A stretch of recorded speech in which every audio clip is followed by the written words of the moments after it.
Sveiki visi, šiandien lankomės Alytuje, kur kalbinam aktyvų Alytaus jaunimą ir šiandien kartu su manimi yra Petra, kuri sutiko pasidalinti apie savo laisvalaikio pomėgius. Labas, Petra. Labas. Ar jautiesi ramiai? Dabar jo. Gerai. Atsipalaidavau.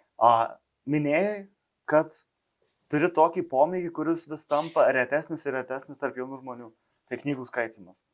Nuo ko tai prasidėjo? Šiaip daug kas sako, kad tarkim tai išsivysto iš vaikystės, kad tau mama ten skaito pasakas ir tada tau tiesiog perina tas. Bet man taip nebuvo. Mama neskaitė pasakų, ar skaitė?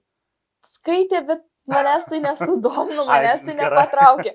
Aš tiesiog kažkaip pradėjau pradinėse skaityti.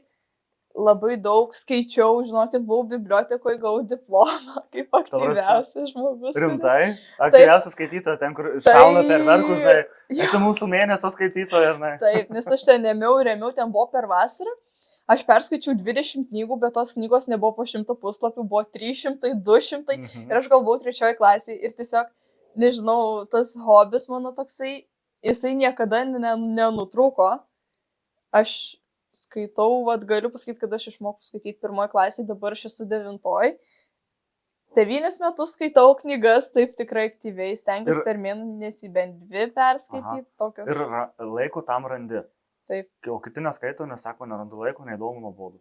Man kaip tie knygos, man iš tiesų yra labai labai įdomios, nes jos tau sukuria tokį kitokį mąstymą, jos tau leidžia suprasti, kaip kiti žmonės galvoja, kaip jie mąsto, pamatyti tokių daug perspektyvų apie gyvenimą, apie įvairius pasirinkimus. Toksai iš dalies kartais tave labai labai paveikia tavo psichiką, nes tiesiog tau pakeičia mąstymą apie tam tikrus dalykus. Praplečia kažkaip gal pasaulėžiūrą, tokį suvokimą kažkur. Jo.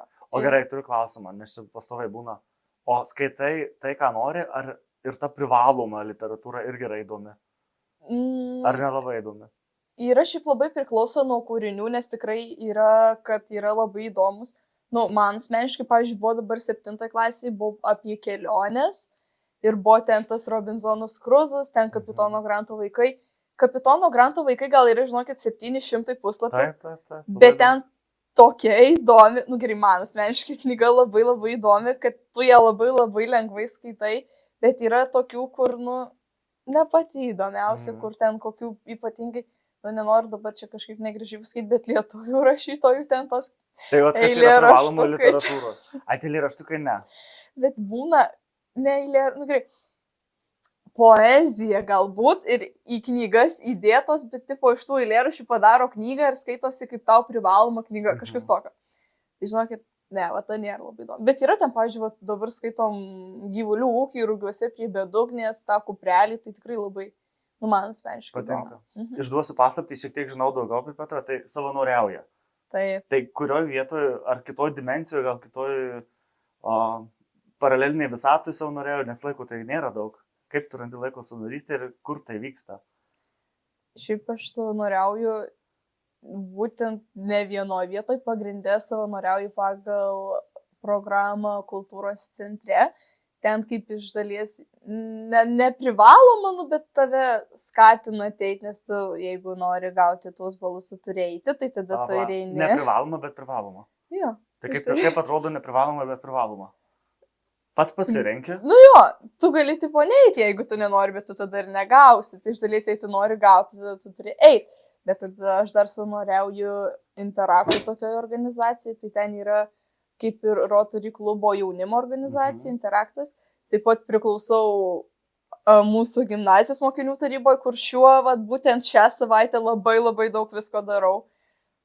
Ir Alytaus miesto mokinių tarybai, kur ten irgi labai labai daug veiklų. Tai šiaip labai labai visko daug veikiu ir aš kartais pati savim stebiuosi, mane pačią stebina, ką aš darau, ką aš veikiu ir kaip aš randu laiko. Turiu klausimą, kaip tau pavyko gauti tą Hermionos laikrodį, kur atsuka laiką? Nes neįmanoma, kiek tu pasakoji, ką tu darai ir dar 2 knygas per mėnesį perskaitai? Taip. Kaip tu spėjai? Gal tada prastai mokaisi, pasakyk, ne. Gerai, tai kur gyvenime nesiseka, nes viskas sekasi. Savanoriauji dabar išvardė bent 3 organizacijas, 4 netgi, 2 knygos per mėnesį dar geri pažymiai. Kaip taip įmanoma? Pasakyk žmonėms. Tai aš dar einu 2 kartus per savaitę į dramą po 4 valandas ir aš dar plaukiu. Tikrai turi kažkokią supergalę, kur atsuko laiką ir grįžta ten pat ir kitą būrelį pasiėmė arba veiklą. Iš Kaip tiesų, spėt? Kaip žmonėms spėti? Kiti grįžta namo ir nespėja pamokų paruošti namų darbų. Nieko nelankydami, niekur nesavanoriaudami ir net neskaitydami knygų. tiesiog reikia labai labai planuoti savo laiką. Paskui atsiranda tokia rutina, kurios aš labai nemėgstu, bet kai nori daug daryti, tada reikia laikytis rutinos, bet paskui tu tiesiog įpranti. Darai, žinai, kad šiandien eisi čia, eisi ten ir tiesiog įpranti ir tavęs net nevargina, širdžiai tavęs nevargina. Kartais, aišku, labai nenori, bet tada žinau, kad jeigu nenori, tai ir nedarysiu, nes paskui... Tai dar tarp to viso aš šiek tiek laiko skiriu savo kažkaip.